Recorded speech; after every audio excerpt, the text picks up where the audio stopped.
Good morning, everybody. I want to thank everybody for being here.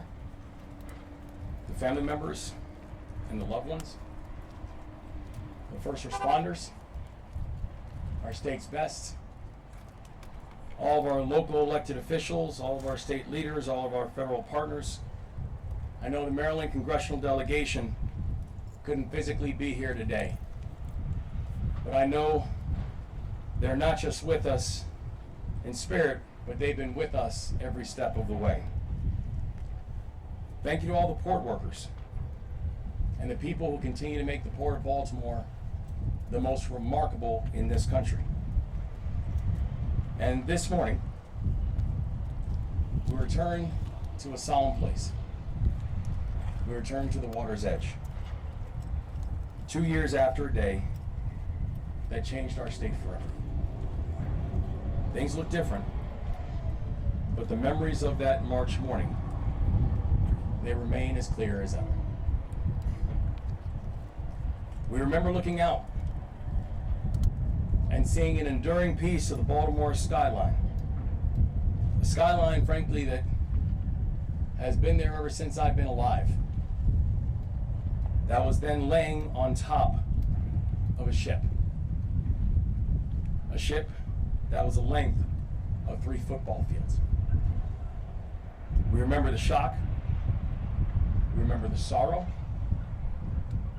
We remember the prayers that echoed all across the state of Maryland when our state woke up and realized the tragedy that had just taken place. And most of all, this morning we remember 6 patriots. People who worked while we slept. People who at that moment were unaccounted for. And the only ask that their families had was never forget about our family members. To the families of the victims, I know there is no words that we can say that can take away your grief. Because the 6 victims of the Key Bridge collapse should be here right now. Dolian, Ronial, Castillo, Cabrera, Carlos, Daniel, Hernandez, Estrella, Alejandro, Hernandez, Fuentes, Miguel, Angel, Luna, Gonzalez, Jose, Minor, Lopez, Menor, Yacir, Suazo, Sandoval. All of them should be here now. But they're not gone from the hearts of all of us, and they're not gone from the hearts of all of those who love them. Viven en nuestros corazones. No pasa un día sin que pensamos en ustedes. Los vemos, estamos a su lado y aquí estaremos ahora y siempre. March 26th, 2024 is etched forever into the story of Maryland. But not just because of the horror of that morning. It's etched in our memories because of the heroism. It's etched in the memories that in the faces of one of the worst tragedies in our state's history, it was Marylanders who stepped up to serve, who were woken in the middle of the night, and were some of the first ones in the water, who were the ones who were making sure that people would stay off of the bridge. It's the firefighters who ran towards the danger before they even had a full understanding of what the danger even was. They just did it because people needed help. There was the private sector and the philanthropic groups who supported our people and who said, let us know how we can serve. It was the leaders at our local and our state and our federal levels who worked not just around the clock, but who worked in partnership, because that's what that moment required. There were no guarantees that we were going to be successful in the work that we were doing. The only thing we knew that morning was that we were now looking at a catastrophe that this state had never seen before. But we stayed together. We stayed focused. We never forgot about those who we were searching for and eventually lost. And we showed the country what it meant to be Maryland tough and Baltimore strong. We faced enormous obstacles of twisted steel, a river of uncertainty, livelihoods at risk, but the skeptics could not stop our people. When they said clearing the channel would take 11 months, Maryland got it done in 11 weeks. When the experts said that reaching a 70% design build could take 5 to 7 years, we got it done in 14 months. When the experts said that it could take years just to get permitting done, we got it done in months. And when forecasts showed job losses at the Port of Baltimore, port workers ended up handling a record number of containers in 2025 and actually added jobs.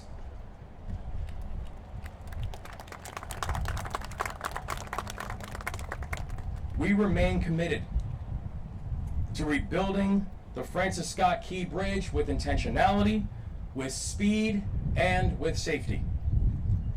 And I will work with anybody to make sure that we see that happen. In January, I met with U.S. Secretary of Transportation Sean Duffy, and as Secretary Duffy has noted, this is the fastest moving large infrastructure project in the United States, and we plan on keeping it that way.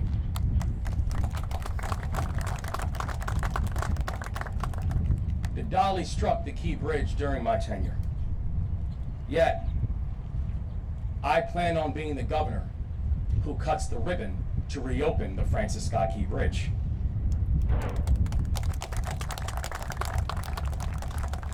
At a time when too many people wonder whether building big and great things is still possible in our country, Maryland, once again, is going to lead the way and show what is possible. We will continue to recover, we will continue to rebuild, and we will continue to do it together. And we'll keep moving forward until a new Key Bridge arches over Baltimore's stunning skyline once again. May God watch over the victims. May God keep his eternal protection over them. May God keep these families of ones who are lost in his almighty hands. May the Lord continue to shine grace and comfort over our great state. And may this state continue to show the country what right looks like. I'm thankful for each and every one of you. And with that, I'll turn it over to my partner in the work, our Lieutenant Governor, Aruna Miller.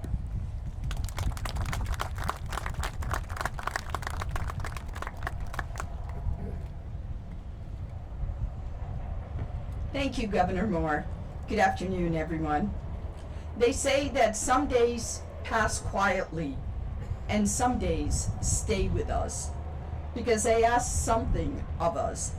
March 26, 2024 was one of those days.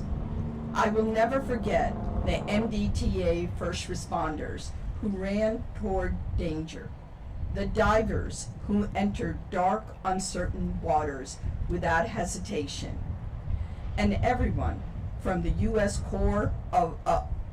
Army Corps of Engineers to our elected leaders local organizations, to the construction crews, and to so many others who showed up day after day, determined to rebuild.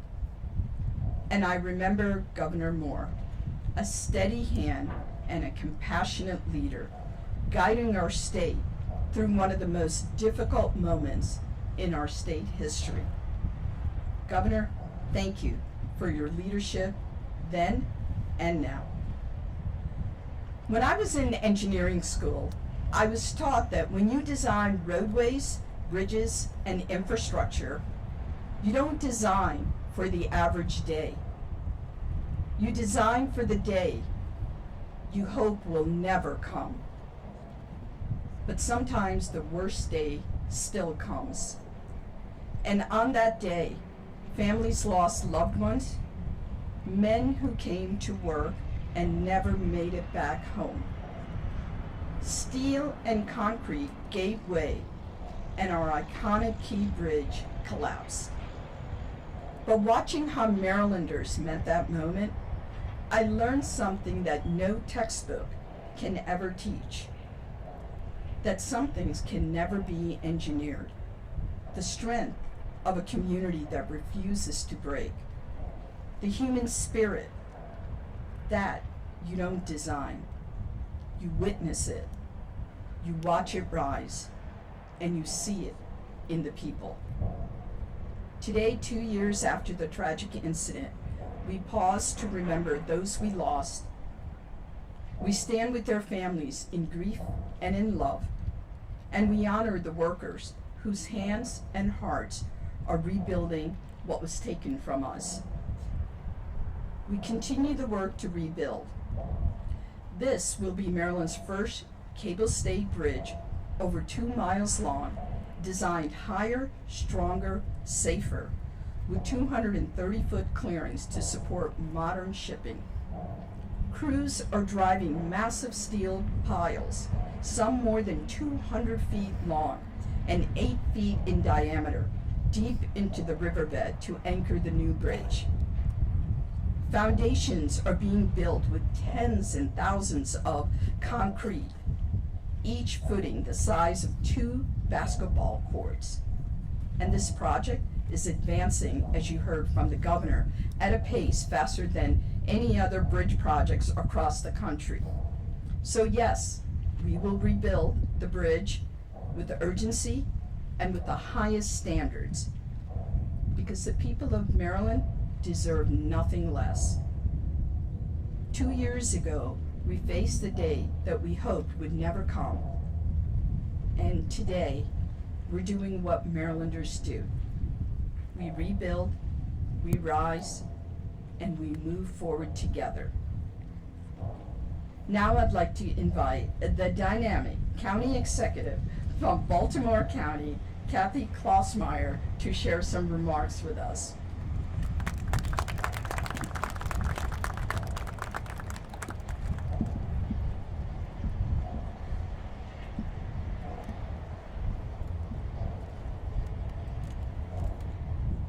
Thank you, Lieutenant Governor.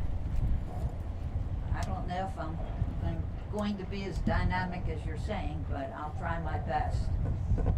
And thank you for your comments, and thank you, Governor Moore, for your really just put it all out there for the entire day of and what we're really doing for as a state. So thank you very, very much. But thank you very much for giving me the opportunity to say a few words today. And before I go any further, I just would like to say I think I see one of my councilmen back there, Izzy Patoka, and that I see Julian Jones. So I would be remiss if I did not say that. So, but thanks for the opportunity to say a few words. And I think everybody in this audience is probably thinking in their mind what you would say coming today. And I bet everybody in this audience would remember where they were when we heard about the tragedy. I know exactly where I was. I know exactly who I was talking to. and it just broke my heart. So, but when the bridge was first opened in 1977 until 2 years ago, it's been a constant figure that has towered over our waterways. And I can remember even all the way out in Fullerton, Perry Hall, on the top of the hill, you could see it. You could always, you got to the crest of the hill and you would see it and think, boy, that's a beautiful bridge. And it did so much for everyone. So for so long, the Key Bridge was a symbol of opportunity that connected places like Turner Stations and Hawkins Point and other bright new opportunities. Losing the Key Bridge 2 years ago left a hole in our hearts and in the sky. But despite this tragedy, our region rallied together to begin the important work of cleaning the site, rebuilding the bridge, and helping everyone who was affected. Today, we're grateful to move forward with purpose and determination. This anniversary is an opportunity to stand together as one community, united by our resolves to rebuild this bridge and honor those that we lost. And we will do it faster than any other bridge in the country. To the first responders who acted immediately and put themselves in danger to help people, we are deeply grateful. To all the port workers, how you all rallied together and really made sure that the waterways were open. And to the 6 lives we lost that day, 6 community members who were working to make this bridge and our region stronger, we will always remember and honor them. Please keep them in your thoughts and prayers, and we cannot forget them. And please always keep their families in your prayers as well. At this time, I'd like to take a moment of silence, and so we can reflect on the legacy together, just for a minute.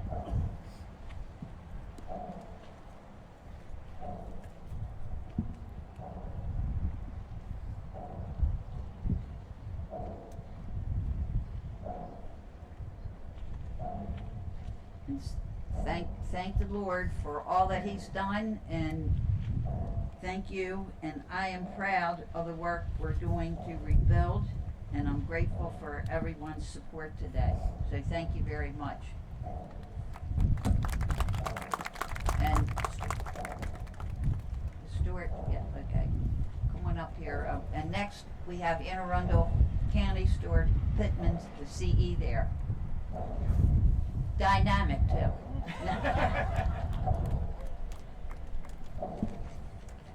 Thank you, County Executive Klaus Meyer. And thank you, Governor Moore and Lieutenant Governor Miller. You know, when I went to bed on March 25th, 2024, I would not have believed if somebody had told me that before dawn I would be on the phone with our governor, with Mayor Scott, our County Executive Olszewski, now Congressman Olszewski, with my police chief who's here, Mal Awad, with my fire chief who I was told was here, Trish Wolford, I believe, and that I would be up here in the morning amidst a group of incredible public servants who were starting right away and getting to work. The world looked at Maryland and saw what Maryland tough, Baltimore strong is, and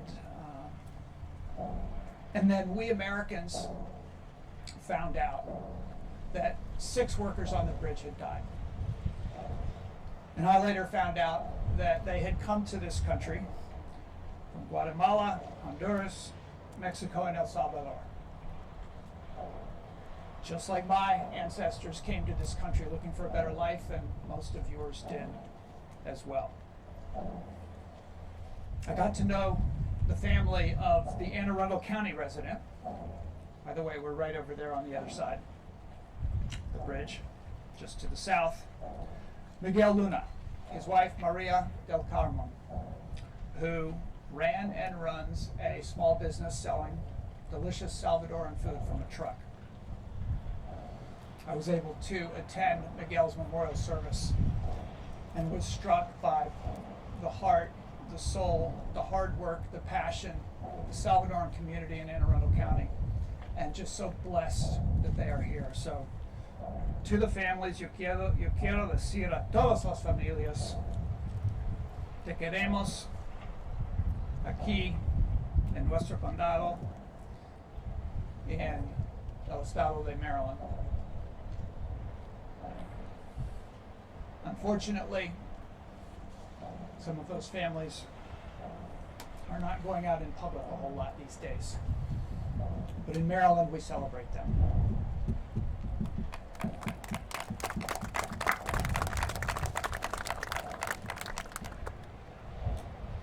I want to thank Governor Moore in particular for the way that he led. I attended a number of meetings.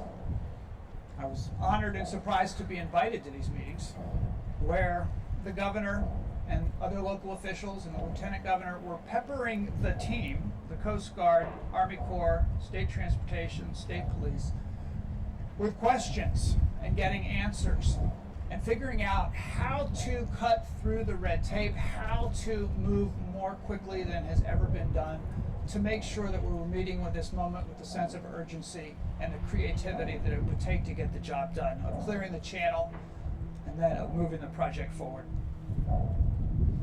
I was out there this morning, the governor, folks from Maryland Transportation, and getting briefed on the progress. I've been at previous meetings about that as well. And it is extraordinary how long it takes to build a bridge in the United States normally.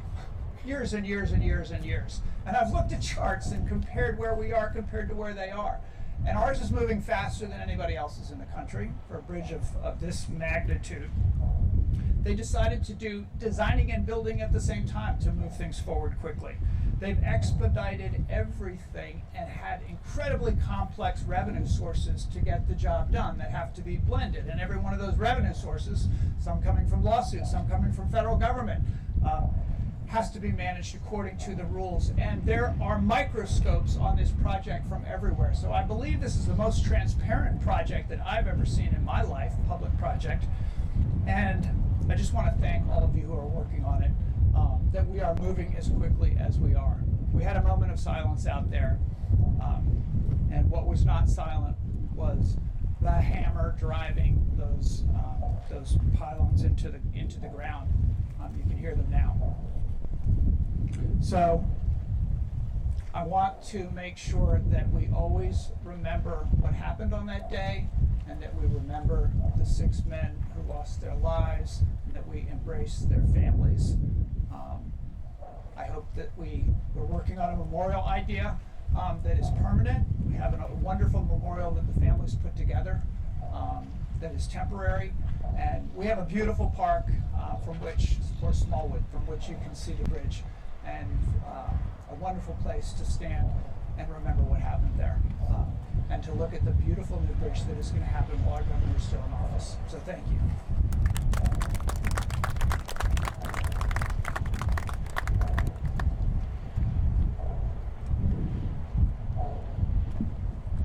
Good afternoon, everyone. Thank you for joining us. Today we reflect and remember the moment that changed Maryland. We remember the victims and their families.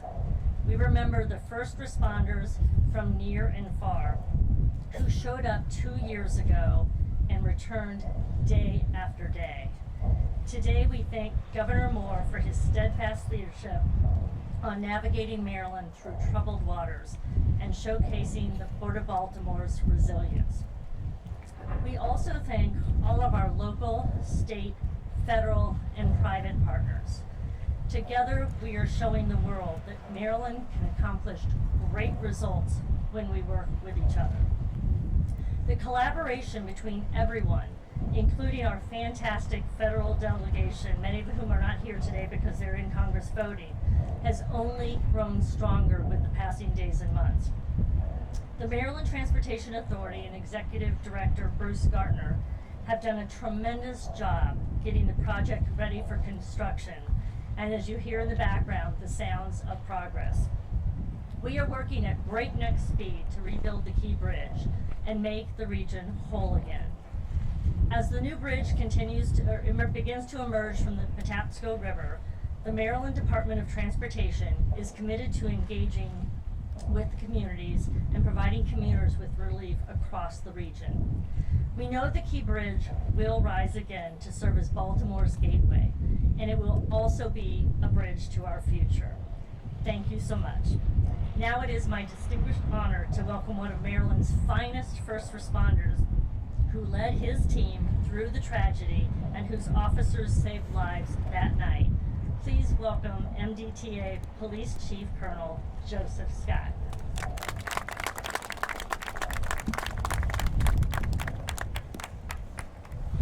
Good afternoon.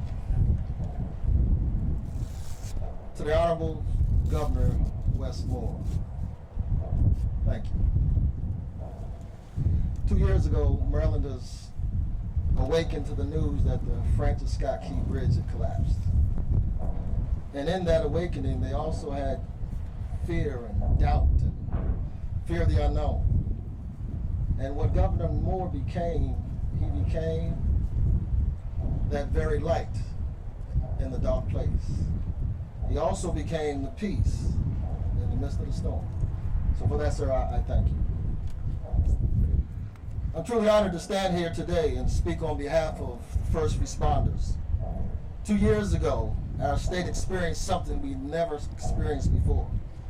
The collapse of the Francis Scott Key Bridge was not just a headline, it was personal. It affected people, families, and all who served the community. Today we pause to remember those who were lost, but also to honor the resilience, unity, and strength that followed.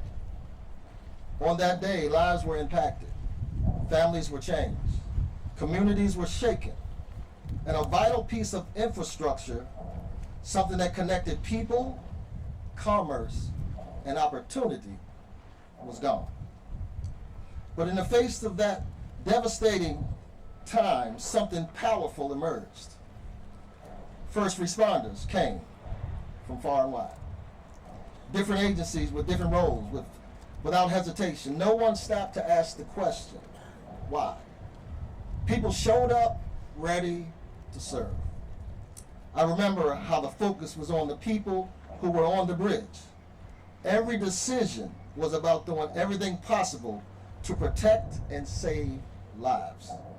There was urgency, without a doubt, but there was also a deep level of care behind everything we did.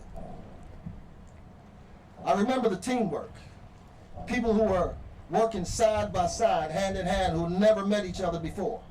There was a trust, communication, a shared understanding that we were all in this together. And I will never forget the support from the communities, the messages, the outreach, community members showing up at police headquarters. It reminded us as first responders of why we do what we do. For the first responders community, this was more than an operational challenge. It was a test of who we are. We defined it with humanity and how we cared for those who were impacted and how we cared for one another. We defined it with skill and how we responded, stayed focused, and did our job. And we defined it with grace during one of the most difficult moments that we had ever faced. Over the past 2 years, we have strengthened coordination across agencies and remained focused on serving people, because this moment reminded us of something very important. Our infrastructure is not just